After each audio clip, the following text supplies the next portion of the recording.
로마서 11장 30절.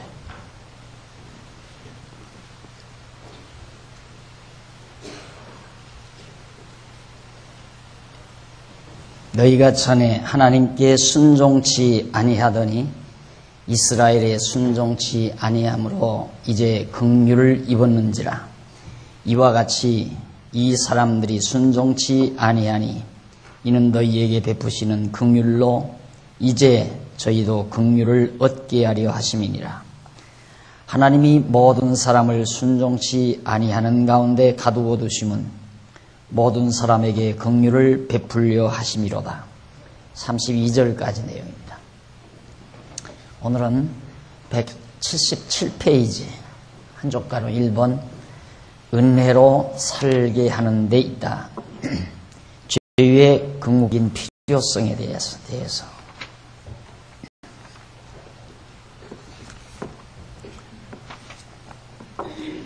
죄가 왜 필요한가, 죄의 필요성이 뭔가, 이 말 자체도 대단한 얘기죠. 일반적인 신학계에서는 죄는 전혀 불필요한 것, 전혀 필요가 없는 것으로 이미 낙인을 찍어놓고 이제 모든 걸 설명하려고 합니다. 그러면 죄는 불필요한데, 필요가 없는 건데 존재한다. 그러면 전능하신 하나님이 필요하지 않은 것도 이 세상에는 존재할 수 있다. 그럼 필요하지 않은 것이 어떻게 존재하는가? 그것은 하나님에 의해서 존재하는 게 아니라 다른 것에 의해서 존재한다고 봐야죠. 그렇게 되면. 그러면 이제 이게 심각한 문제가 되는 거예요. 그러니까 하나님께서 죄가 이 세상에 존재하게 하신 건데 왜 어떻게 필요해서 죄를 존재케 했는가? 그래서 그 죄의 필요성이라는 대담한 말을, 그런 주제를 지금 우리가 생각해 보는 겁니다. 첫째로 죄가 필요한 이유는 은혜로 살게 하는 데 있다는 얘기입니다. 하나님께서 하나님의 섭리 과정에 있어서 인간의 죄의 궁극적인 필요성은 우선 1차적으로는 죄로 인간을 죽게 하여 은혜로 살게 하려는 데 있다. 죄로 인간을 죽게 해서 은혜로 살게 하는 데 있다. 그래서 앞에서 우리는 그 율법의 근본적인 용도, 하나님은 율법을 어디에다가 쓰는가, 어디에 사용하는가, 율법이라는 것을 죄로 심히 죄되게 하는 사용하고 죄로 인간을 죽게 하는데 율법을 사용한다 말이죠. 그럼 그렇게 인간을 죽여놓고 마는가? 인간을 죽이고 그것으로 끝내는 것이 아니라 죄의 궁극적인 필요성이 있어요. 그게 뭐냐면 은혜로 인간을 살게 하려고 죄로 인간을 죽게 만드는 것이다 하는 얘기입니다. 어떻게 보면 아주 성경에서 자주자주 보는 이야기인데도 그걸 구체화시켜서 사람들이 이해하려고 하질 않아요. 그러니까 어떻게 이해하느냐면 하나님은 그렇게 생각하지 않았는데 인간이 죄를 범해서 할 수 없이 하나님이 인간을 죽인 거다. 이렇게 생각을 하는 거죠. 그러니까 하나님은 죄 짓고 죽으라고 그런 건 절대 아니다. 그런데 인간이 죄를 범하고 죽었기 때문에 하나님은 살려내기 위해서 예수를 이 세상에 보낸 것이다. 이렇게 설명을 한다는 말이에요. 그러니까 결국 죄에 관한 모든 역사는 하나님과는 전혀 무관한 역사가 되는 거죠. 그러면 이 세상 모든 역사가 완전히 죄 가운데서의 역사인데 그럼 하나님은 하는 일이 없는 거죠. 지금 이 세상 모든 역사가 거의 다 죄 가운데서 역사되는 거 아니겠어요? 그럼 하나님은 뭐 하시는 거예요? 죄는 하나님이 섭리하는 게 아니라면. 그러니까 그만큼 생각들이 너무 옹졸하다가 보니까 결국 신학이라고 하는 굵직한 논리체계를 잡아낼 수가 없는 거죠. 그러나 하나님께서는 바로 죄가 필요해서 죄로 세상에 들어오게 했는데, 구체적으로 성경이 말을 해요. 즉 하나님께서 인간으로 하여금 은혜로 살게 하기 위하여 인간을 죽이는데 죄가 필요하다는 뜻이다. 그러니까 인간이 죄로 인하여 죽었기 때문에 하나님께서 은혜로 살리시는 것이 아니라 하나님께서 인간을 은혜로 살리시려고 죄로 죽게 한 것이다, 이 말이에요. 은혜로 살리시려고 죄로 죽게 한 것이다. 그러니까 죽었기 때문에 은혜로 살려는, 죄로 말미암아 죽었기 때문에 은혜로 살린 것이냐, 은혜로 살리기 위해서 죄로 죽게 한 것이냐.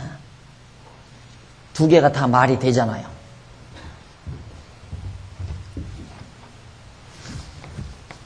죄가 먼저고,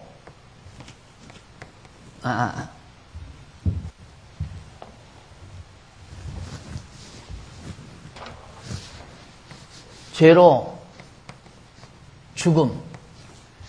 그래서 은혜로 살림.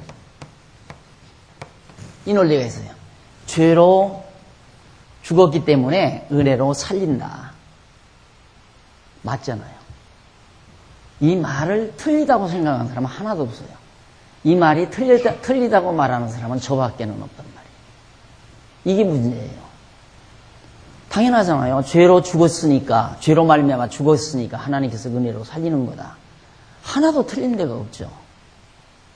실제로 틀린 데가 없이 느껴지잖아요. 아무도 또 틀렸다고 말하지 않고. 그런데 또 한번 바꿔 생각해 보십시오. 하나님께서 은혜로 살리기 위해서 죄로 죽음. 하나님께서 죄로 죽게 했다. 그러니까 살리기 위해서 죄로 말미암아 죽게 했다. 뭘로 살리기 위해서? 은혜로 살리기 위해서. 맞잖아요. 이것도. 그런데 이것은 너무 평이하고 보편적으로 사람들이 생각할 수 있는 생각이고, 이것은 조금 뭔가 깊이가 있죠. 그렇죠? 이 깊이가 있는 것이 이게 맞는 거예요. 이거라야 신학이 풀려요. 이 이론이라야 성경이 다 풀려나간단 말입니다. 이걸 가지고는 안 풀려요. 그러니까 죄로 죽은 것은 하나님이 책임 안 지는 거예요. 하나님과는 무관하다고. 이건 완전히 사단이 한 거고, 이건 하나님이 한 거고. 그러니까 사단과 하나님이 이원론으로 출발하잖아요. 사단은 죄로 말미암아 인간을 죽이고, 하나님은 은혜로 사람을 살려내고. 이 이원론이에요. 그런데 이원론적 이론을 사람들은 하나도 거부감 없이 당연하게 다 받아요. 학자고 교사고 할 것 없이 이 말을 틀렸다는 사람은 하나도 없어요. 근데 성경은 이게 틀렸다고 말을 해요. 성경은 이렇게 말을 해요. 성경은 이렇게 말을 하죠. 그러니까 은혜로 살리시려고, 하나님께서 은혜로 살리려니까 죄로 죽여야 되잖아요. 그러니까 이건 여기도 하나님, 여기도 하나님이죠. 그러니까 하나님이 은혜로 살리시려고 하나님이 인간을 죄로 죽게 했다. 그러면 왜 하나님이 죄로 죽게 해서 은혜로 살리시는가? 요 대답만 나오면 되잖아요. 요 대답도 나와요, 이제. 조금 남았잖아요, 책이. 몇 페이지 남았죠. 그 대답이 이제 나올 거예요.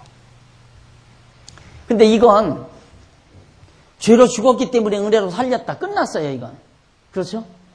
죄로 죽었기 때문에, 사단이 인간을 죄로 죽였기 때문에 하나님은 은혜로 살렸다. 그래서 구원론이에요. 구속사, 구원, 구속사를 궁극적인 주제로 삼아서 신학을 정리하는 거예요. 구원시켰으니까 끝났으니까. 근데 우리는 은혜로 살리기 위해서 죄로 죽였다. 여기에서는 의문이 생기잖아요. 이건 의문이 안 생기는데 더 이상 의문이 없잖아요. 죄로 죽은 자를 은혜로 살렸다는데 무슨 의문이 있어요? 아이고 감사하니라 그거밖에 없죠. 아이고 하나님 감사하다. 여기서 끝나는 거죠. 다른 질문이 없잖아요. 그런데 이것은 하나님께서 은혜로 살리기 위해서 죄로 말미암아 죽게 했다? 그러면 왜 하나님이 은혜로 살리려고 하나? 이 질문이 나오잖아요. 그래서 그 질문을 해답하기 위해서 넘어가니까 바로 구원론 가지고는, 구속사적인 이론 가지고는 성경적인 신학이 정립이 안 된다. 이 대답이 나와야 궁극적으로 이제 정리가 되는 거죠. 이 부분에서 엄청난, 이게 완전히 근본적 차이예요. 여기는 이원론에서 출발하는 거예요. 사단과 하나님, 이원론이고.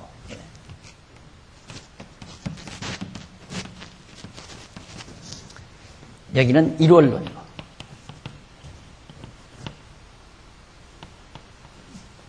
일원론. 이 성경적 아니에요, 일원론이. 이건 이원론은 이건 이단적인 거고.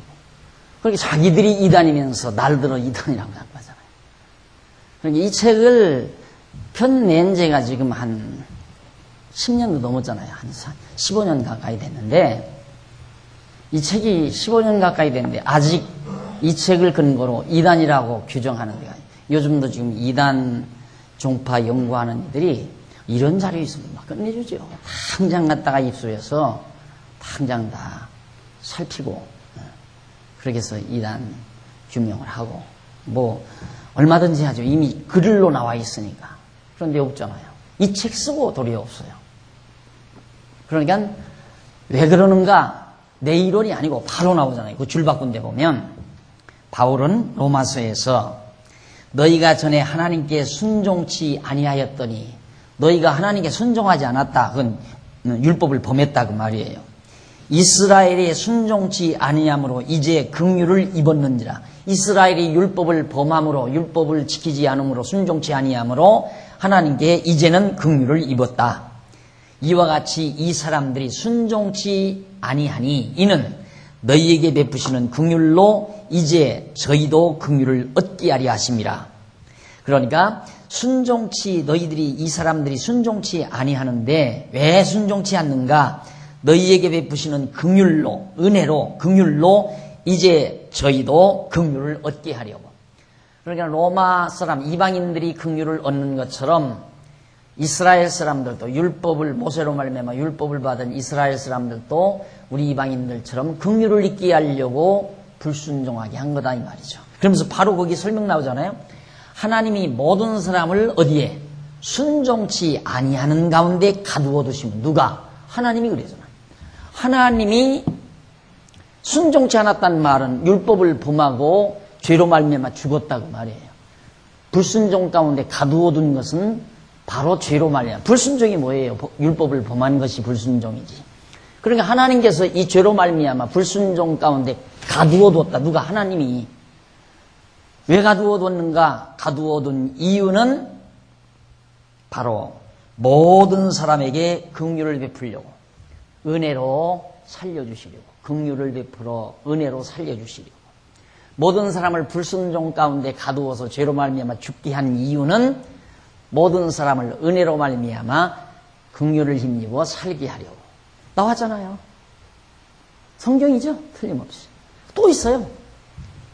로마서만 아니. 이 말씀은 거의 다시 한번 설명하고, 이 말씀은 하나님께서 모든 사람에게 긍휼을 베풀기 위하여 순종치 아니하는 가운데 가두어 두신다는 말이다. 여기서 순종치 아니하는 가운데 가두어 둔다는 말씀은 곧 죄 아래 가두신다는 말씀과 같은 의미를 가지고, 그것은 순종치 아니한다는 것이 곧 범죄가 되기 때문이다. 순종치 않았다는 것은 그게 범죄죠. 그러니까 죄 아래 가둔 거예요. 순종치 아니하는 가운데 가두어 둔 거나 죄 아래 가두어 둔 거나 똑같은 얘기죠. 죄 아래 가두어 둔 건 죽었다는 얘기예요. 죄로 말미암아. 더 분명하게 바울이 갈라디아서에서는 뭐라고 해요? 성경이 모든 것을 죄 아래 가두었으니 그래요. 여기서 성경이라는 것은 갈라디아서 때 그 성경이라는 것은 주로 모세오경, 구약을 말하는 거죠. 구약 성경. 구약 성경이 따지고 보면 모든 사람을 죄 아래 가두었다 그 말이에요. 그러니까 성경 율법을 왜 줬는가? 인간을 죄 아래 가두기 위해서 줬다 이 말이에요. 구약 성경을 왜 줬는가? 인간을 전부 죄 아래 가두기 위해서. 성경이 있잖아요. 사도 바울이 성경이 모든 것을 죄 아래 가두었으니 왜냐? 그 이유는 예수 그리스도를 믿음으로 말미암아 약속을 믿는 자들에게 주려 하심이라. 예수 그리스도를 믿음으로 말미암은 약속을, 예수 그리스도를 믿음으로 말미암은 약속을 믿는 자들에게 주려. 그러니까 약속은 은혜로 주는 거 아니에요. 그죠? 구원해 준다는, 살려준다는 약속. 예수 그리스도로 말미암아 주시는 그 약속을 은혜로 주시려고 모든 사람을 죄 아래 가두었다. 이렇게 성경이 너무 명백하게 말을 하는데도 사람들은 왜 이렇게 생각하는지 몰라요. 죄로 죽었기 때문에 은혜로 살렸다. 그냥 학문적이 아니고 이론적이 아니라면 그냥 이렇게 알아도 지옥 가거나 멸망당하거나 그건 아니잖아요. 어쨌든 맞기는 맞으니까. 깊이 생각하면 완전히 이단적이지만 깊이 생각하면 이단적이에요. 깊이 생각하지 말고 그냥 보편적으로 적당히 생각하면 뭐 이단이라고 할 거 없지만은 이 이론을 놓고 깊이 따지고 들어가면 이단적인 것이 돼요. 왜? 죄로 죽은 것은 사단이 지배한 거고 은혜로 살리는 것은 하나님이 지배하는 거니까 이원론에서 출발하는 거라 이 말이에요. 그럼 당신 이원론자냐? 그건 아니다고요. 그건 아닌데 어떻게 저럴 수 있느냐? 그러니까 그건 잘 모르겠다 그 말이에요. 그건 우리가 잘 모르겠다. 하나님의 깊으신 뜻이라 우리는 다 알 수가 없다. 그러니까 너무 그렇게 다 알려고 하지 말라. 그렇게 무마해버리고 말아요. 아무리 유명한 학자라도 묻고 들어가면 마지막 코스로 코너로 몰고 묻고 들어가면 그 이상은 모르겠다 이 말이에요. 여기가 모르는 데예요. 여기가. 죄로 죽었기 때문에 하나님께서 은혜로 살리셨다. 죄로 왜 죽었느냐? 사단이 죄를 짓게 해서 죽었다고 이 말은 사단이 했다고는 참아 못하죠. 그냥 인간이 죄로 말미암아 죽었다 이거예요. 뭘로? 인간의 자율의지로. 인간이 자기 의지로. 그러니까 완전히 하나님의 절대 주권이 여기서 상실되잖아요. 이렇게 되면. 그러면 사단이 아니고 요즘 이제 학자들이 피해가는 게 사람이 자기 의지로, 인간의 의지로 죄를 져서 죽었다. 그러면 인간의 의지가 강조되는 만큼 하나님의 주권이 상실되죠. 인간의 의지가 30 강조되면 하나님의 주권은 70밖에 안 되고 인간의 의지가 50이면 하나님의 주권도 50밖에 안 되는 거예요. 하나님의 주권적 능력은 무한대예요. 무한대. 어떻게 인간의 의지가 여기 용납될 수 있느냐 이 말이에요. 그러니까 결국 보편적으로 사람들은 이제 신학자들은 이렇게 살짝 피하려고 하지만 이것도 얻어 걸리는 거예요. 묻고 들어가면 그것도 모르겠다 이 말이에요. 그러니까 요즘 이제 제가 아무래도 강론님을 쓰니까 막 주석을 여러 개 다 참고를 해보잖아요. 누가 어떻게 어느 학자가 뭐라고 나왔니 쫙 다 참고를 해보는데 너무너무 안타까운 게 뭐냐면 이렇게 얘기해요. 예를 들면 인간이 자기 의지로 죄로 말미암아 죽었다. 죄를 지을 마음이 생겨서 그러니까 선악과를 따먹을 마음이 있어서 예를 들면 인간이 물건에 대해서 욕을 품어서 도둑질을 해야 이 말이에요. 그러면서 하는 얘기가 그런 인간의 마음도 하나님이 주관은 하신다. 또 그렇게 살짝 꼬부라붙여 놓는 사람이 있어요. 양심이 있으니까. 그러니까 아야 정확하게 인간의 의지라고 하는 것은 하나님의 절대 주권적 능력 앞에 노예다. 완전히 하나님의 능력에 종속된 의지다. 이렇게 말해버리면 우리가 이해하기가 너무 간편하잖아요. 그런데 끝내 인간이 자기 의지로 죄를 졌다라는 말을 하려는 거예요. 그 이유는 하나님께 책임 돌리기가 곤란하니까. 왜? 그러면 하나님이 왜 죄로 죽여서 은혜로 살리느냐? 그 대답을 할 수가 없다고 말이에요. 그 대답이 너무너무 간단한데, 너무 쉽고도 간단한데 그 대답을 못하니까 하나님이 인간을 죄짓게 했다. 이 말을 못한다. 이 말이에요. 근데 성경은 하나님이 다 죄 아래 가두었고 전부 불순종 가운데 가두어 놨다. 왜? 은혜로 살리시려고 그 말이죠. 자, 그러면 넘어가 이에 대한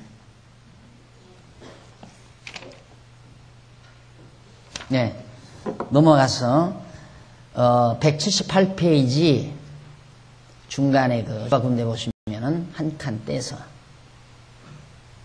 읽다 말았죠. 위에서 두 번째 뒷부분, 즉 불순종 가운데 가두는 것이나 죄 아래 가두는 것은 같은 의미로 이해되는 말이다. 이 내용 역시 하나님께서 인간을 죄 아래 가두시는 이유가 하나님의 약속을 믿는 자에게 주려는 데 있는 것이다. 즉 하나님의 약속을 인간에게 은혜로 주기 위하여 인간을 죄 아래 가두신다는 말이다. 하나님께서는 인간에게 은혜와 긍휼을 베푸시기 위해서 죄를 필요로 하신다. 이것이 곧 1차적인 죄의 필요성이다. 인간에게 은혜를 베풀기 위해서 죄를 필요로 한다 이 말이죠. 그것이 인간의 한계예요. 인간의 인식의 한계, 피조물의 인식의 한계는 절대 은혜를 감지하지 못하는 거죠. 우리 인간의 이성이란 타락된 우리 인간의 이성은 절대 은혜를 인식을 못해요. 상대적인 은혜를 인식하는 거지. 상대적인 은혜란 뭐냐면 때리고 싸매야 깨닫는다 이 말이에요. 얼마나 좋아요. 엄마가 코맹맹이 소리로 그러면 안 돼 애기야 하면서 얼른다 이 말이에요. 그럼 말 잘 들어야 되잖아요. 엄마가 부드럽게 잘 해주니까. 근데 떼쓰고 말 안 들어요. 근데 어떻게 말을 듣는가? 되게 해초리로 때린 다음에 한바탕 울려놓고 끌어안고 얼로대면 그 다음부터는 말을 들어요. 아, 엄마가 나를 사랑하는구나. 매를 대지 않고는 엄마가 저를 얼마나 사랑해서 하지 그러면 안 된다는 걸 가르치는 줄을 몰라요, 애기들이. 인간이 다 그런다 이 말이에요. 그러니까 오늘 우리 인간도 그러게 마찬가지로 우리가 보편적으로 이 땅에 태어나서 건강한 몸으로 이렇게 먹고 입고 살아가는 이것이 엄청난 하나님의 은혜가 아닙니까? 엄청난 은혜죠. 그런데 이 은혜를 은혜로 사람들은 몰라요. 그러니까 그걸 은혜로 깨닫게 하는 방법은 왕창 강해가지고 정말 돼지우리 같은 그런 고통과 아픔을 겪은 다음에 하나님께서 풍요로움을 주어야 아 이것이 하나님의 은혜로구나 하고 인간은 깨닫는다 이 말이에요. 그러니까 인간의 인식이라 탁된 인간의 인식의 한계는 절대 개념을 인식할 수가 없다. 상대적인 아픔과 건강함, 그러니까 가난함과 부요함 이 둘을 놨을 때 부요함도 알고 가난함도 알아요. 그런데 가난함을 모르면 부요함을 몰라요. 그래서 설인도 그러잖아요. 배고픔을 모르는 자는 배고픈 것을 모르는 자는 빵 한 조각의 즐거움을 모른다는 거죠. 배고파 본 사람만이 빵 한 조각의 행복을 느끼게 된다. 그게 인간이 상대적인 인식만을 인간이 할 수 있는 거거든요. 그러니까 하나님께서 이렇게 죄로 죽이고 나서 은혜로 살려야 이걸 은혜로 한다 이 말이에요. 그러니까 사실은 이게 내가 앞에서도 말했잖아요. 은혜로 살리는 것은 은혜가 아니라 은혜를 깨닫게 하는 방법이라고 그랬죠. 은혜를 깨닫게 하는 방법. 이 자체가 은혜로 살리는 것이 이게 은혜가 아니라 은혜는 애당초 여기서 하나님의 작정 속에 우리가 예정됐죠. 하나님의 자녀로 이미 예정됐어요. 하나님의 자녀가 된 거예요. 이게 엄청난 절대 은혜, 절대 은혜. 절대적인 은혜. 무슨 내가 잘했거나 내게 어떤 조건이 있거나 내가 요구를 했거나 이런 거 없어요. 그냥 하나님이 절대적으로 당신 기쁘신 뜻대로 나를 하나님의 자녀로 선택해서 자녀 삼았어요. 엄청난 절대적인 은혜죠.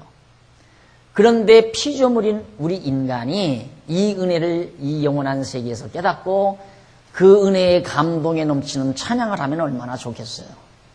그런데 피조물은 절대자 하나님은 절대 은혜를 알 수 있어요. 절대 개념을 인식할 수 있지만 피조물은 절대적인 개념을 가질 수가 없어요. 항상 상대적이래야 돼요. 찬 것을 알아야 뜨거운 것도 알고 뜨거운 것을 알아야 찬 것도 알고 가난함을 알아야 부요함도 알고 아픔을 알아야 건강함도 알고 이렇게 상대적인 인식밖에는 인간이 못한다 이 말이에요. 그래서 이 세상을 창조할 때 상대적으로 빛과 어둠, 그 다음 하늘과 땅, 남자와 여자 이렇게 해서 다 상대적으로 이 세상의 모든 물체가 다 상대적이에요. 하나님이 하시는 일도 전부 곤고한 날과 형통한 날 상대적이에요. 왜? 그래야 인간이 깨달으니까. 그러면 죄로 죽이고 은혜로 살리는 것도 상대적 아니에요? 죽이고 여기다 살리고 죽이는 거. 이것도 이 세상에서 되어지는 일이에요. 이게 바로 뭐냐? 계시라고 했잖아요. 계시. 계시. 뭘 계시? 하나님의 절대 은혜를 계시하는 거라. 그러니까 살려내는 것 자체가 은혜가 아니라 은혜의 본질은 만세전에 그리스도 안에서 우리를 예정해서 하나님의 자녀로 삼아준 거. 이게 엄청난 은혜죠. 엄청난 은혜. 이 은혜를 깨닫게 하기 위해서 하나님께서는 세상에 보내놓으시고 공고한 날도 형통한 날도 또 죽음도 삶도 경험하게 해서 은혜를 깨닫게 하는 하나의 방편이다. 계시. 알겠죠? 그러니까 지금은 우리가 사전 은혜를 받는 것이 아니라 은혜를 깨닫는 거죠. 지금 이 세상에 살면서는 은혜를 깨닫는 거예요. 그러니까 탕자가 돼지우리에 가서 아버지 은혜를 깨닫는 것이지 아버지 은혜를 받고 있는 게 아니잖아요. 그 탕자는 아버지 은혜를 엄청 받은 거예요, 사실은. 받았는데 그가 몰랐던 것뿐이죠. 그런데 돼지우리 가서 그 은혜를 깨닫잖아요. 그 집으로 돌아오니까 은혜가 확인되잖아요. 아버지가 얼싸안아서 그냥 아들로 영접해 주니까 정말 하나님 아버지가 사랑이 많으시다. 그 은혜를 그때야 깨닫게 되는 거예요. 똑같은 거죠, 우리는. 그러니까 우리는 지금 이 세상에 살면서 하나님의 은혜를 받는 게 아니에요. 먹여주고 입혀주고 강건하게 하는 것도 은혜를 닦기 하는 방법이고, 곤고한 날, 통통한 날 주는 것도 방법이고, 우리로 하여금 고통스럽게 했다가 평탄하게 하는 것도 방법이고, 다 이 세상에 살면서 되어지는 모든 일들이 하나님의 절대적인 은혜, 이 은혜를 깨닫게 하기 위한 하나의 방법이다, 수단이다. 그래서 바울은 죄의 필요성에 대하여 그 중간에 줄바꾼 데 나오죠. 율법이 가입한 것은 율법이 왜 우리에게 주어졌는가? 범죄를 더하게 하려고. 하나님께서 율법을 왜 줬는가? 범죄를 더 많게, 더 하게 하려고. 성경에 이런 말 다 있잖아요. 쉽게 말하면 죄를 더 많이 지키게 하려고 율법 준 거다 그 말이에요. 그런데 사람들은 율법을 왜 줬는가? 그걸 순종해서 죄인 안 되게 하려고, 의인 되게 하려고 율법을 주었다. 이렇게 아주 단순하게 생각을 하는 거죠. 우리가 지엽적으로 생각을 하면 그럴 거 아니에요. 하나님께서 도둑질하지 말라, 거짓말하지 말라 이런 법을 왜 줬을까? 도둑질하지 말고 거짓말하지 말고 가게 살라고 줬구나. 전부 그거 설명하요. 그거 설교하잖아요. 교회 강단에서 계속 그거. 성경에 이랬습니다. 그러니 여러분 이렇게 살아야 됩니다. 예수 믿는 사람은 이렇게 착하게 살아야 됩니다. 선하게 살아야 됩니다. 진실되게 살아야 됩니다. 어쩌고 저쩌고 하나님이 이걸 기뻐하시니까 이렇게 하나님 기쁘시게 하면서 살아야 됩니다. 전부 그런 얘기들이죠. 그거 갖고 어떻게 신학이 풀리겠어요? 안 풀리지. 그래서 결국 그러나 죄가 더한 곳에 은혜가 더욱 넘쳤다. 죄가 많으면 많을수록 은혜가 더 넘친다. 죄가 많으면. 그러니까 내가 죄가 많으면 많은 만큼 이렇게 많은 죄를 하나님이 용서해 주는구나. 그래서 은혜를 더 풍성히 느끼는. 그러니까 은혜가 더 많은 게 아니라 더 은혜를 많이 깨닫는 거죠. 죄가 많으면 은혜를 더 많이 깨달아요. 그러니까 사람들이 나는 비교적 다른 사람보다 죄가 적다라고 생각하는 사람이 예수 믿는 사람 가운데 최고로 골칫덩어리예요. 교만하고 그런 사람이 나는 참 그래도 이 세상 진실하게 살았어. 나만큼만 살면 그래도 정말 남에게 표본이 되지. 그래서 자기를 상당히 의인화시키는, 의로운 자라고 착각하는 사람, 이런 사람이 교회 안에서 꼭 남 흉보고 남 비난하고 남 헐뜯고 자기 꽤 깨끗하다고 생각하는 사람. 그런데 성경은 안 그러잖아요. 죄가 왜 어떤 사람하고 어떤 사람은 죄가 어떤 사람은 예를 들어서 이게 죄 그릇이랑 어떤 사람은 이만큼 되고 어떤 사람은 이만큼 되겠습니다. 꽉 찼어요. 모두가 다. 꽉 찼는데 사람들이 자기 죄를 못 깨달으니까 깨달은 만큼 이만큼 자기가 죄가 있다고 생각하면 은혜도 이만큼 밖에는 안 되는 거죠. 예를 들어서 빚 5만 원 빚진 사람 탕감받은 사람하고 500만 원 빚진 사람 탕감받은 사람하고 누가 더 은혜가 풍성합니까? 500만 원 진 사람이 더 풍성하잖아요. 은혜가. 5만 원 빚진 거야. 뭐 친구끼리 그건 뭐 짜장면 몇 그릇가 그건 뭐 줄 수도 있고 안 줄 수도 있고 간단하잖아요. 별로 은혜로 느끼지 않잖아요. 야, 너 차비 뭐더라? 그래 여기 돈 5만 원 있어 하고 어머니에서 내 꺼내줄 수 있다 이 말이에요. 그걸 갖고 야, 그 친구한테 내가 은혜를 이럴 사람 없잖아요. 그런데 500만 원 빚지고 당장 집이 넘어가게 될 때 500만 원 줬다 이 말이에요. 그 친구 평생 못 잊죠. 야, 그 친구 아니었으면 집 없이 내가 한평생 살 건데. 그와 똑같은 거예요.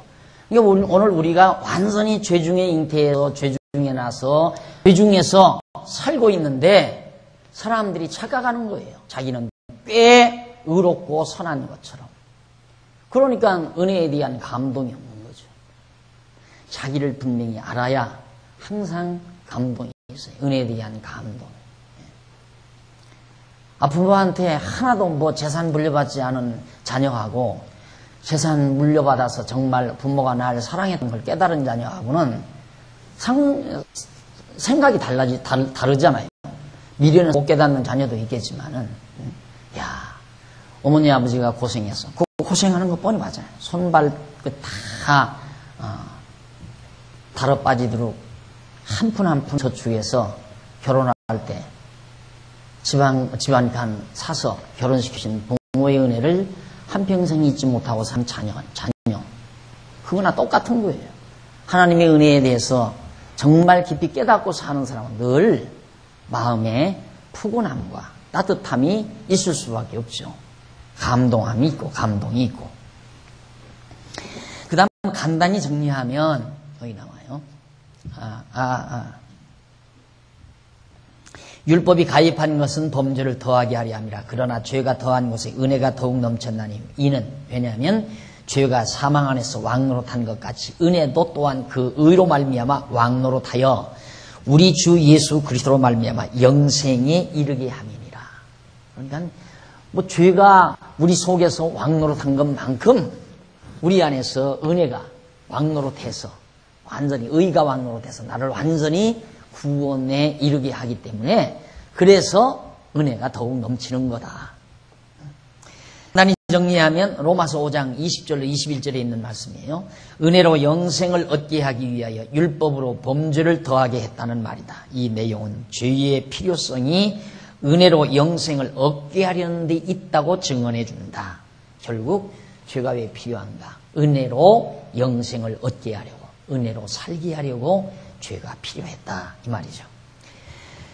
이사야 선지자의 예언의 말씀이 여호와여 어찌하여 우리로 주의 집에서 떠나게 하시며 우리의 마음을 강팍하게 하사 주를 경외하지 않게 하시나이까. 이사야가 그러잖아요. 그러니까 우리들이 얼른 생각하면 내가 하나님을 경외하지 않았다 하지만은 깊이 따지고 들어가면 하나님이 우리로 하여금 하나님을 경외하지 못하게 해요.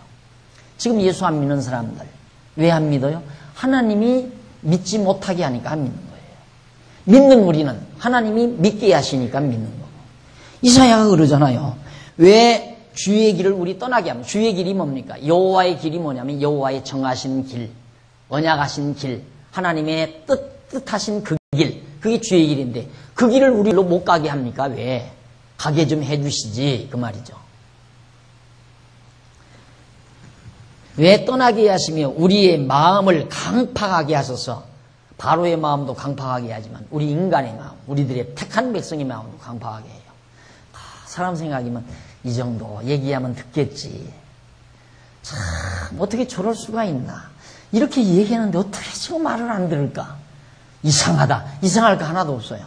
하나님이 그 마음을 강팍해 하니까 안 들어요. 강팍하게 하니까. 이렇게 권면도 하고 이렇게 하듯 이 얘기도 하고 소스도 주고 좀 눈치도 주고 그래도 주고 막무가내잖아요. 안 듣는 사람은 죽어도 안 들어요. 왜? 하나님이 강팍하게 하니까. 그러니까 하나님이 강팍하게 했나 안 했나 그걸 알아보기 위해서 몇 번은 진심으로 권변을 하잖아요. 몇 번은 안 해요. 많이 하면 2번, 안 그러면 한 번 딱 권면하면 끝나요. 한 번 딱 권면하고 끝나요. 만약에 내가 욕심이 있으면 10번도 권면하죠. 아이고, 저분 안 나오면 안 되지. 한 달에 연보를 많이 하던데 막 쫓아다녀야지. 한없이 쫓아다녀야지. 근데 저는 그건 아니에요, 솔직히. 다만 내가 할 일이란 사랑의 권면을 한 번은 해야 되잖아요. 근데 딱 해보면 안 들어요. 안 들으면 아하, 하나님이 저 마음 강팍하게 하시는구나. 그 다음 내가 포기해야지. 하나님하고 해봐요. 하나님이 강팍하게 하는데 내가 아무리 사정한다고 되느냐 이 말이죠.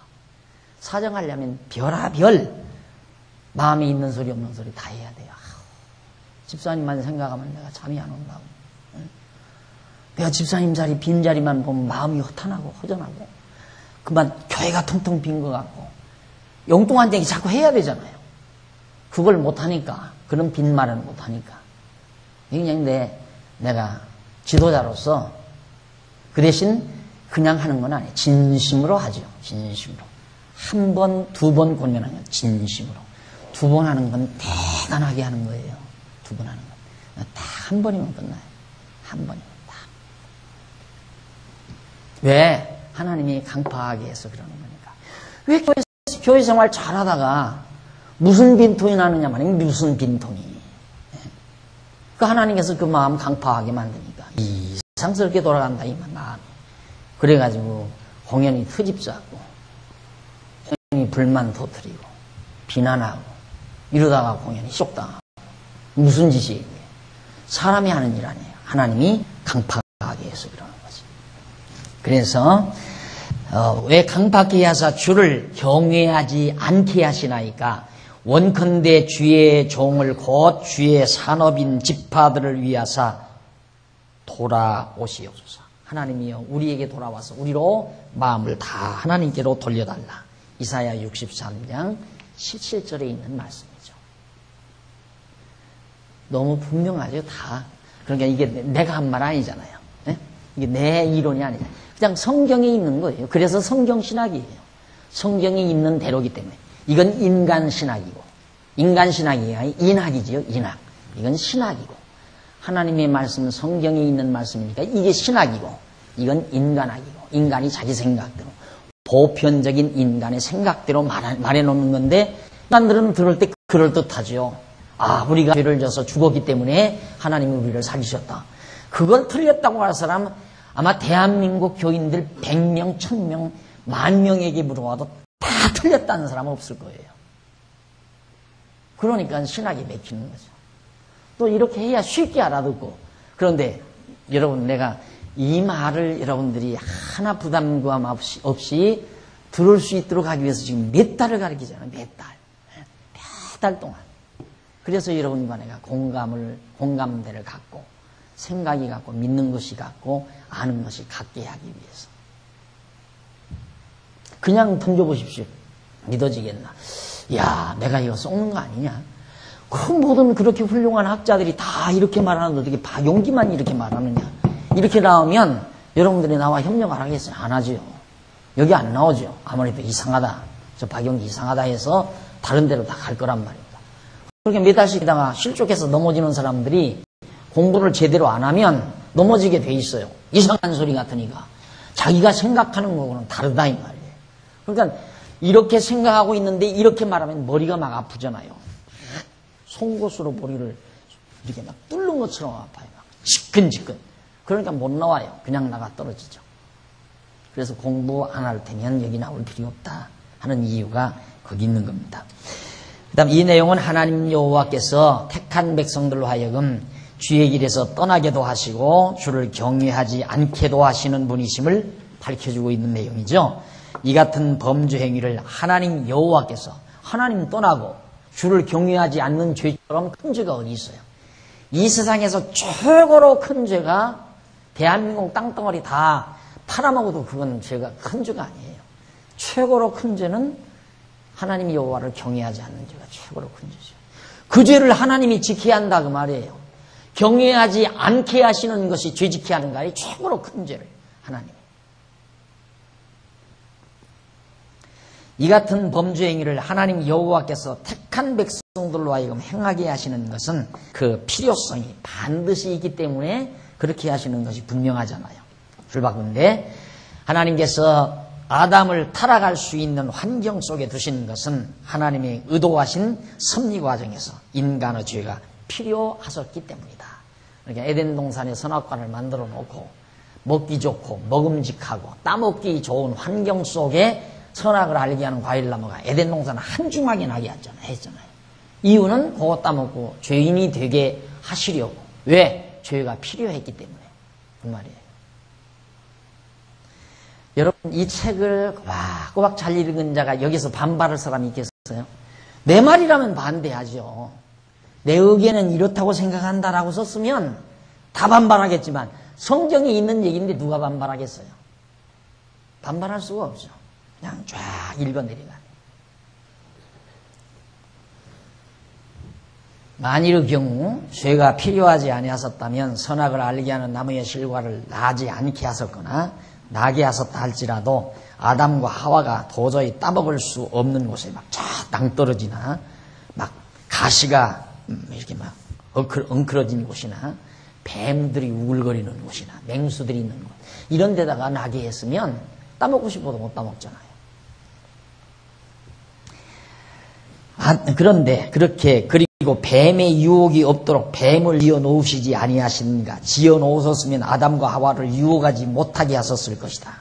그러나 하나님께서는 아담과 하와가 뱀의 유혹을 받아 금하신 실과를 따먹는 것을 알고 계셨을 터인데도 죄를 범하도록 내버려 두시는 것이다. 이와 같은 사실을 놓고 신학자들은 인간의 범죄에 대해서 하나님께서 허용하신 것이라고 설명한다. 그냥 인간이 하려고 하니까, 죄 지려고 하니까 아이고 난 모르겠다 하고 그냥 내박쳐둔 거라 이 말이에요. 그렇게 설명들을 하는 거예요, 신학자들이. 그러면 하나님께서는 인간의 범죄를 왜 허용하시는 것일까? 인간의 죄가 필요해서이실까? 그냥 허용했다고 하자. 그러면 최대한 양보를 해서 그러면 성경으로도 좀 양보를 해서 그러면 하나님이 섭리하신 게 아니라 허용했다고 하자. 허용했다는 말은 인간의 의지를 그래도 한 10% 내지 30%는 인정하는 말이에요. 인간이 하려는 의지를 하나님이 그냥 허용했다. 그러니까 최소한 인간의 의지를 한 30여 %는 인정하고 들어가는 말이니까 허용이라는 말이 기분 나쁜 말이지만 그냥 인정을 해보자 그러면 그럼 왜 허용했는가? 허용 안 하면 못 따먹을 거 아니에요. 허용을 안 했으면 하나님께서. 그러면 죄가 필요해서일까? 아니면 필요가 없는데도 인간이 너무 간절히 요구했기 때문에 죄를 한 건가? 하나님이 허용하신 것이. 알아서 해라. 따먹고 싶으면 따먹고. 하도 귀찮으니까 그렇게 하신 것일까? 전능하신 하나님 필요가 없으신 일을 섭리하실 수가 있는가? 하나님이 필요 않는 일을 뭐 때문에 하는가 말이죠. 이에 대한 해답은 너무도 분명하다. 하나님께서는 인간의 죄를 필요로 하신 것이다. 그러므로 범죄에 대한 하나님의 허용은 인간의 의도에 대한 허용이 아니라 하나님 자신의 계획된 의도에 의한 허용인 것이다. 하나님의 계획도 되도록 허용한 것이다 이 말이죠. 즉 하나님의 필요에 의한 구체적인 작정에 의한 섭리라는 뜻으로 이해되어져야 한다 그 말이에요. 계속해서 하나님께서 이스라엘 자손을 계획적으로 애굽에서 400년 동안 종살이를 하게 하셨고, 애굽에 종살이 하게 하는 건 죄짓게 하는 거예요. 애굽에서 종살이 할 때 다 우상 섬기고 그들의 생활 풍습 다 따르고 그들과 다 같이 살아. 이게 다 죄 짓는 생활 아니에요. 그걸 하나님이 400년 동안 하게 한 거예요. 이 역사적 사건은 너무도 분명하게 하나님의 계획된 일이었다. 너무 분명한 거죠. 하나님이 아예 400년 종살이시키려고 계획해서 계획대로 살린 거란 말입니다. 하나님께서는 일찍이 아브라함과 언약을 맺은 사실이 있다. 창세기 15장에 그 언약에 따라서 이스라엘 자손이 애굽의 종살이를 하게 되고 또한 그 종살이에서 해방을 받아 약속의 땅으로 돌아와 살게도 된 것이다. 그러니까 아브라함에게 내 후손이 이방에 가서 400년 종살이하리라. 아브라함에게 예언했는데 그대로 아브라함의 후손들이 애굽에 가서 종살이한 거거든요. 그러니까 하나님의 계획대로 종살이를 시킨 거다. 마찬가지로 우리도 죄의 종노릇 하게 할 것을 하나님이 계획해 놓으시고 계획대로 죄의 종노릇 하게 한 거다 이 말이에요. 틀림없잖아요. 뭐가 틀렸어요? 이제 여러분, 이것만 정리가 되면 성경은 그냥 그 문맥을 잘 모르면 맥히겠지만 성경 내용을 잘 자세히 읽으면 다 풀리게 돼 있어요. 이 내용만 잘 정리가 돼요. 그럼 하나도 의심스러울 게 없이 깨끗하게 성경이 풀어지게 되어 있습니다. 그만큼 중요한 내용이에요, 이 내용 자체가. 그래서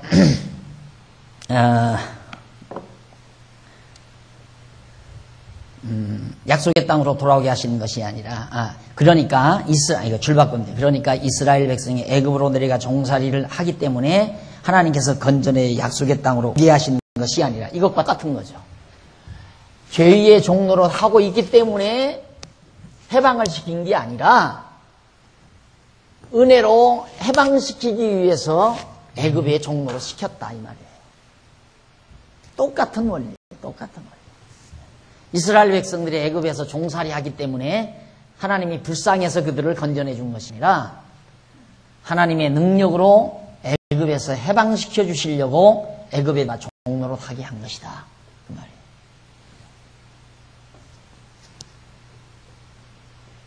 즉 하나님께서 이스라엘 자손을 애굽에서 해방시켜 약속의 땅을 얻게 하시려고 애굽의 종살이를 하게 하셨다는 말이다. 그것은 하나님의 계획된 의도로 이스라엘 자손들의 종살이가 필요했기 때문이다. 다시 말해서 애굽의 종살이를 하는 이스라엘 자손들에게 애굽에서 해방시켜 약속의 땅으로 인도해 주시는 하나님의 섭리가 필요한 것이 아니라 반대로 하나님께서 애굽의 종살이에서 해방시켜 약속의 땅으로 인도하시기 위해서 이스라엘 자손의 애굽의 종살이가 필요했다는 말이다. 바로 애굽의 종살이야. 애굽의 종살이가 하나님은 왜 해방시키기 위해서 애굽의 종살이를 필요로 했다. 그래서 죄의 필요성 같은 맥락에서 얘기하는 겁니다. 제일 밑에 줄 하나님께서 모든 인간을 죄 아래 가두신 이유는 예수 그리스도의 대속의 은혜로 인간 죄에서 해방시켜 약속된 영원한 천국으로 인도해 주시기 위한 것이다. 이스라엘 백성의 역사를 시각적으로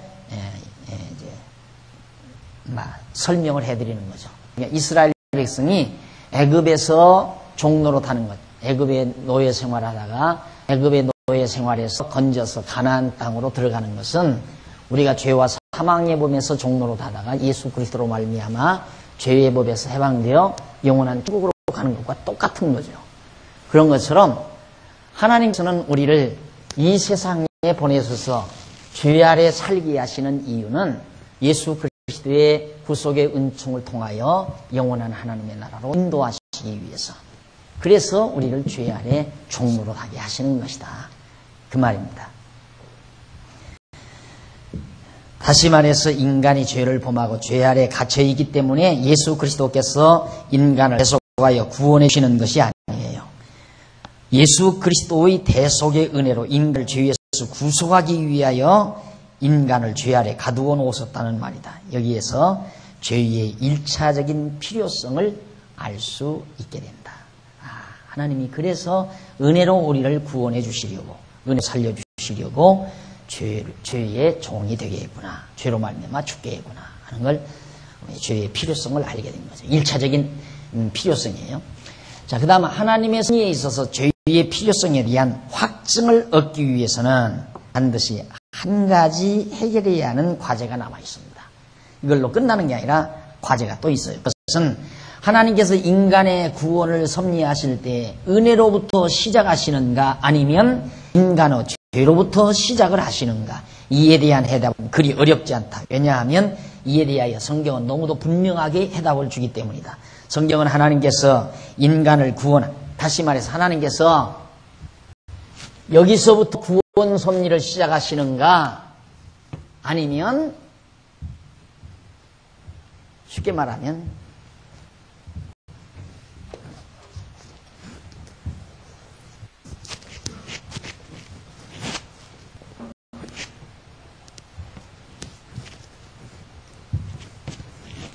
타락이 그러니까 무슨 얘기냐면 타락 죄지요? 하나님의 구원의 섭리가 여기서부터 출발해서 죄로 말미암아 죽었기 때문에 예수 보내서 구원해 줬는가? 그 말이에요. 그건 이거나 똑같은 거죠. 그건 아닐 거 아니에요.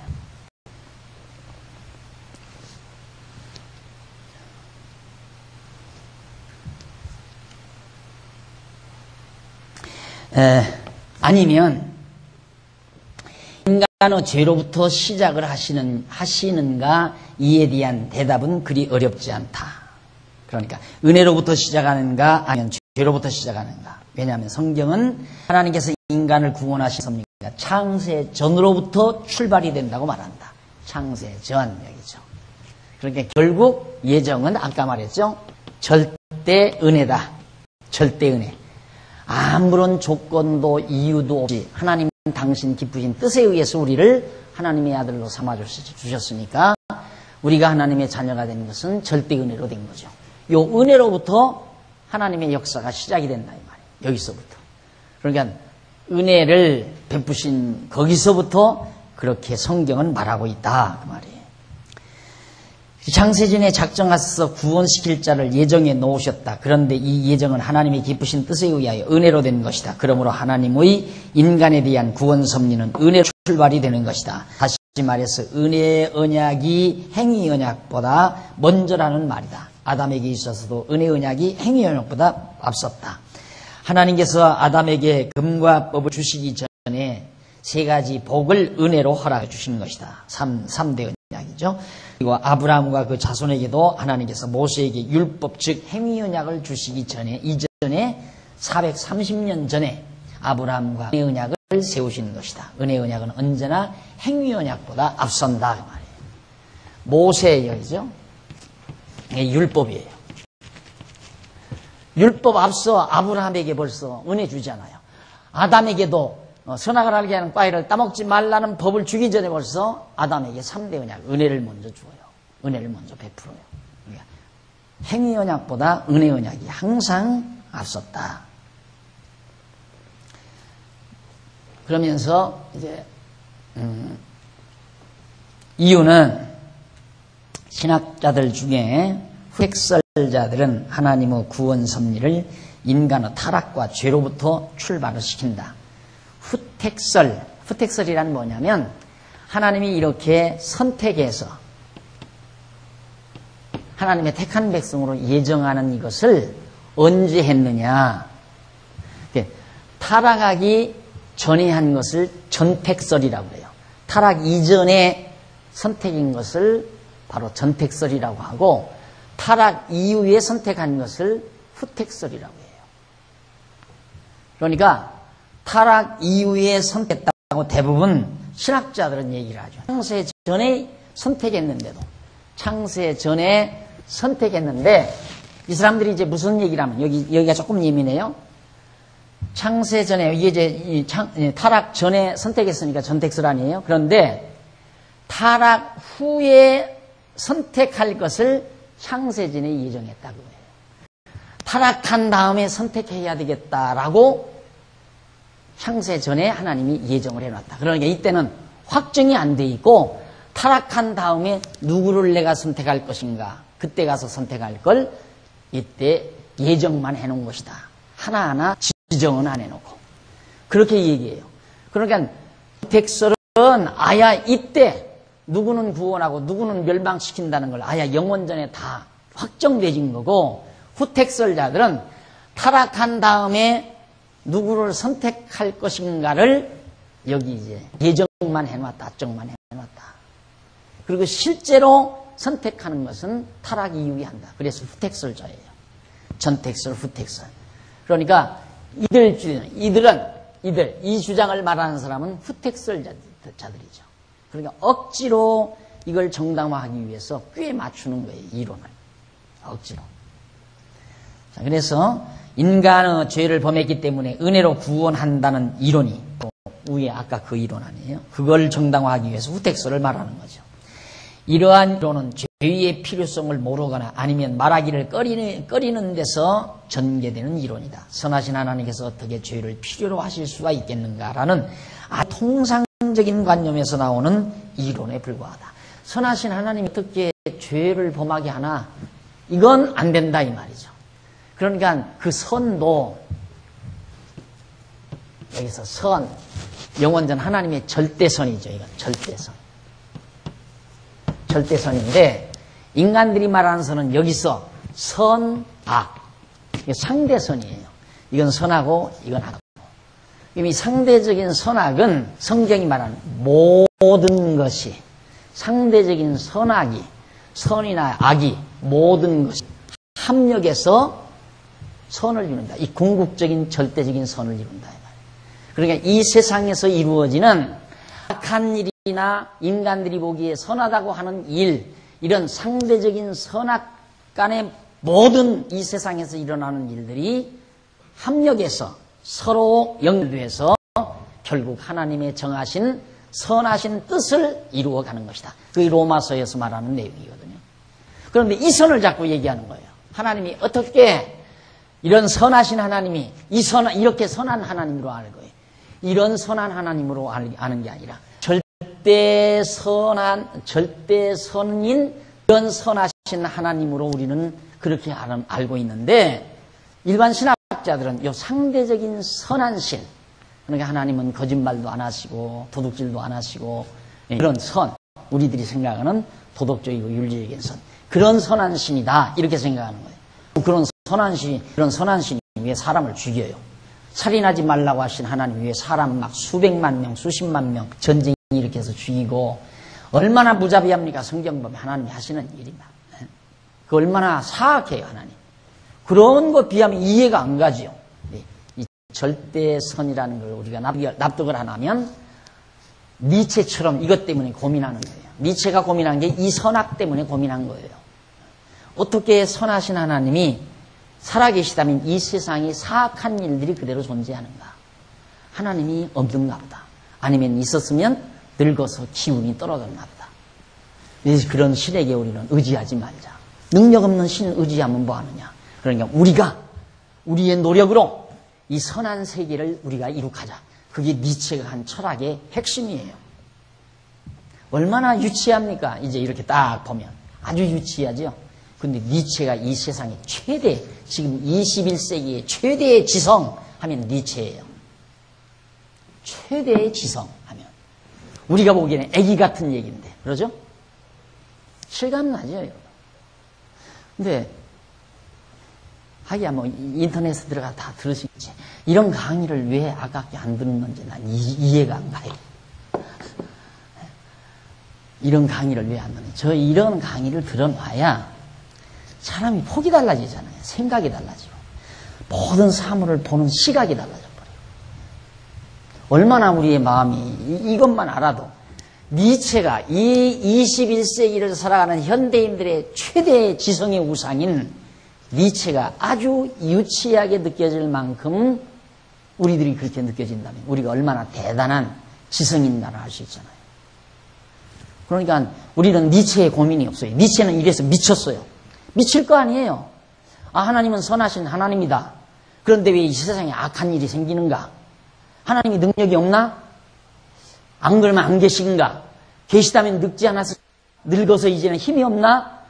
야, 있다 해도 늙어서 힘이 없는 신은 필요도 없고 이렇게 악을 섭리하시는 신이라면 그런 신은 죽여버려야 된다. 그래서 니체가 신을 저격하는 거예요. 그의 작품 속에서 신을 저격하고 내가 인간의 의지로 우리의 노력으로 있다고 해 선한 사회, 행복한 사회, 악이 없는 사회, 정말 아름다운 세계 유토피아를 우리 인간의 힘으로 건설하자. 우리가 신이 되자 이 말이에요. 거기에 완전히 사람들이 확 홀랑당 반한 거 아니에요. 지성인들이 맞다. 누가 하나님 봤냐? 하나님이 어디 있어? 여기에 왜? 그전에 다 움츠러들었으니까 신이 벌 주면 어떡하나 하고 전부 움츠러들었는데 신은 죽었다 하고 최대로 잘났다고 하는 니체가 한마디 해놓으니까 그만 많은 사람들이 거기서 해방감을 얻은 거예요. 맞다! 내가 최고다! 이렇게. 이래서 신바람 난 거 아니에요. 아주 유치한 얘기죠. 정말 유치한 얘기. 그래서 하나님의 구원 섭리에 있어서 죄의 필요성은 예수 그리스도의 부활에서 그 완성을 본다. 그 줄바꿈에 나오죠.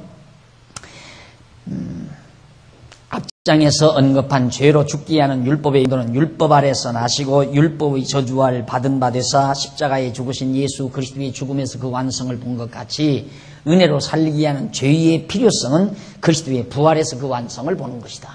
그러니까 율법 아래서 죄로 예수님이 죽으시는 이유는 하나님의 능력으로 부활하기 위해서, 죽었기 때문에 부활하는 게 아니라 능력으로 부활하기 위해서 죄로 말미암아 죽었다 이 말이에요. 예수 그리스도께서 인간의 죄로 인하여 죽으신 이유는 은혜로 인간을 의롭다 해주시기 위하여 부활하시는 것이다. 그런데 예수 그리스도께서 십자가에 못 박혀 죽으셨기 때문에 3일 만에 부활하시는 것인가, 아니면 예수 그리스도께서 부활하시려고 십자가에 못 박혀 죽으신 것인가? 당연히 후자죠. 이에 대한 해답 역시 너무도 분명하다. 예수 그리스도께서 죽으셨기 때문에 부활하시는 것이 아니라 부활하시기 위하여 죽으시는 것이다. 살기 위해 죽다는 뜻이다. 하나님께서 죄로 인간을 깨 하시는 것은 은혜로 살리시려는데 죄의 필요성이 있다는 것을 확인하였다. 우리는 분명하게. 그렇다면 하나님께서 은혜로 살게 하시는 이유는 무엇일까 나오잖아요. 요 숙제를 이제 풀어야 돼요. 그럼 왜 하나님께서 은혜로 살게 하는 이유가 뭔가? 이에 대한 해답은 죄의 궁극적인 필요성이라고 할 수 있다. 1차적인 필요성이죠. 지금 우리는 현재 1차적으로는 예수님께서 은혜로 살리시려고 죄로 말미암아 죽었다 이 말이에요. 죄가 왜 필요한가? 은혜로 살리려고 죄가 필요하다. 그럼 궁극적인 필요성은 뭔가? 그럼 왜 은혜로 살리시는가? 이 해답이 바로 궁극적인 필요성에 속하는 거다. 은혜로 살게 하는 것이 죄의 1차적인 필요성이라고 한다면 은혜로 살리시는 이유의 내용은 죄의 궁극적인 필요성이라고 할 수 있다는 말이다. 제가 요즘 이 책을 강의를 하면서 이렇게 읽어보면 지금 쓰라면 요새 쓸 수 있을까 하는 생각이 들어요, 제가. 그러니까 글은 꼭 써야 되겠더라고. 지금 내가 이 책을 이렇게 쓸 수 있을까? 물론 가만히들 앉아서 또 쓰면 쓸 수 있겠지만, 야, 이렇게 하는 거 천만 다행이다. 이거 안 해놨다면 그때마다 머리를 짜서 다 해야 하잖아요. 그래서 이건 꼭 써야 되겠다는 생각을 강의할 때마다 제가 늘 느낍니다. 오늘 강의 여기까지. 내일 시간에는 이제 은혜를 알게 하는 데 있다. 그 안에 지금 설명 많이 했어요. 결국 아까 말한 대로 이 지상에서 이렇게 은혜로 살리는 것은 은혜가 아니라 은혜를 깨닫게 하는 것, 은혜를 알게 하려는 것이다. 답은 여러분들에게 대충 가지고 있는 겁니다. 다음 시간 이 부분 정리하도록 약속하고 오늘 강의 여기서 마칩니다. 기도하십시다. 자비하신 하나님 아버지, 하나님의 기쁘신 뜻, 깊도다 하나님의 지혜와 지식에 부요함이여 감탄했던 사도 바울의 그 감탄사가 오늘을 사는 우리에게도 있게 하심을 진심으로 감사드립니다. 하나님 아버지, 이 놀라운 하나님의 그 비밀의 크심을 우리가 몰랐었더라면 우리는 얼마나 고뇌하고 얼마나 방황하고 얼마나 우리들이 마음에 자유함이 없이 고통을 당할는지 알 수 없었던 저희들이었습니다. 하오나 진리의 영이 우리와 함께 하셔서 깨닫게 하시고 진리의 빛을 보게 하시고 진리를 깨닫게 하셔서 진정한 그리스도 안에서의 참 자유를 누리며 평강을 얻게 하심을 참으로 감사드립니다. 아버지 하나님, 우리 각자들의 마음속에 정말 하나님의 크신 은혜에 대한 감동이 사라지지 않도록 늘 성령께서 우리를 주관해 주시옵소서. 이 밤 돌아가는 길입니다. 가는 길도 지켜주시고 사랑하는 종들과 가정 위에 주의 평강이 함께 하시옵시기를 비오며 예수님의 이름으로 기도드립니다.